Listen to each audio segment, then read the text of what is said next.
Match का क्या update है? स्कोर तो देखो फटाफट, क्रिक रॉकेट पे फटाफट। Cric Rocket download now. Star Indian athlete Neeraj Chopra को चोट लग गई है और इस चोट की वजह से नीरज ओस्ट्रावा टूर्नामेंट नहीं खेल पाएंगे। नीरज ने अपना नाम इस टूर्नामेंट से वापस ले लिया है। नीरज चोपड़ा जो जहां भी जाते हैं देश को मेडल दिलाते हैं। अगर उनको जब भी किसी भी टूर्नामेंट में उनका रिप्रेजेंटेशन होता है तो देश का जो सीना है वो गर्व से चौड़ा हो जाता है। लेकिन इसी नीरज चोपड़ा को ओलंपिक के ठीक पहले चोट लग गई है। अब ये चोट कितनी संजीदा है और ये चोट कब तक ठीक हो पाएगी ये हम आपको बताएंगे। लेकिन सबसे पहली बात कि चोट नीरज को लगी कैसे और कब लगी, ये सबसे बड़ा सवाल है। क्योंकि नीरज चोपड़ा अभी कुछ दिन पहले उड़ीसा में उन्होंने थ्रो किया था और वहाँ पर भी देश को मेडल जिताया था। वही नीरज चोपड़ा करीब 2 हफ्ते पहले ट्रेनिंग कर रहे थे, प्रैक्टिस कर रहे थे और उसी प्रैक्टिस के दौरान उनको ये चोट लगी। सो बेसिकली चोट क्या है, नीरज चोपड़ा का जो अडक्टर मसल है उसमें खिंचाव आ गया है। उस खिंचाव की वजह से नीरज चोपड़ा को ये सलाह दी गई है, उनके जो फिजियोथेरेपिस्ट हैं, जो उनके डॉक्टर्स हैं, तो भाई आपको अभी रेस्ट करना पड़ेगा, आपको अपनी मसल्स को आराम देना पड़ेगा। क्योंकि सबसे बड़ा जो टारगेट है नीरज चोपड़ा के लिए वो है पेरिस का ओलंपिक्स, जहाँ पर हम सब उम्मीद कर रहे हैं कि नीरज चोपड़ा टोक्यो का कमाल दोहरा पाएंगे।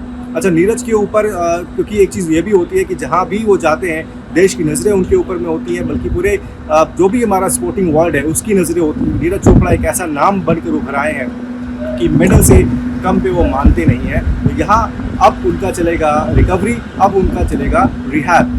करीब आप मान के चलिए कि 1.5 से 2 महीने का वक्त है ओलंपिक्स की शुरुआत होने में, और उससे ठीक पहले ये चोट नीरज के लिए थोड़ी चिंता की बात ज़रूर होगी। क्योंकि अगर अडक्टर मसल में प्रॉब्लम आती है तो उसको हील होने में थोड़ा सा वक्त लगता है। और नीरज चूँकि ट्रैक एंड फील्ड के एथलीट है, जेवलिन थ्रो करते हैं, बॉडी स्ट्रेच होती है, भागना पड़ता है, तमाम ऐसी सारी चीज़ें होती हैं जहाँ पर वो रिस्क नहीं ले सकते। और यही वजह है कि उन्होंने ये डिसाइड किया कि ओस्ट्रावा वाला जो इवेंट है उसको स्किप कर दिया जाए। तो नीरज चोपड़ा इस अडक्टर मसल की खिंचाव की वजह से ओस्ट्रावा नहीं जा रहे हैं, वो रिहैब करेंगे, अपनी इंजरी को हील करेंगे और फिर उनका एक मेडिकल टेस्ट होगा जिससे पता लगेगा कि नीरज चोपड़ा का ये जो मसल में खिंचाव आया है वो बेहतर हो चुका है या अभी थोड़ा कुछ काम करना बाकी है। लेकिन हम ये उम्मीद करेंगे कि नीरज चोपड़ा जो देश की शान है वो जल्द से जल्द ठीक हो और वापस से ट्रैक पर नजर आए। देखिए, हमें पता है कि कैसे 16 साल की उम्र में वर्ल्ड चैंपियनशिप जीती, उसके बाद जितने भी कॉमनवेल्थ गेम्स खेले उन्होंने, जितने भी एशियन गेम्स खेले, सब में उन्होंने देश को मेडल दिलाया। 2018 का कॉमनवेल्थ आप याद कर लीजिए,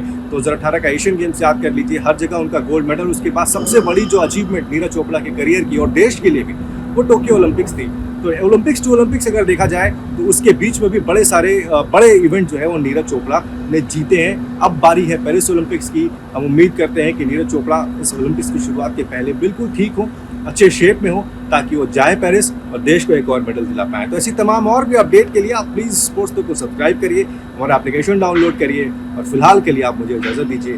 thank you so much. Match से जुड़े आपके हर सवाल का हम देंगे जवाब। जानने के लिए हर update, live analysis, special interviews, download कीजिए स्पोर्ट्स तक ऐप।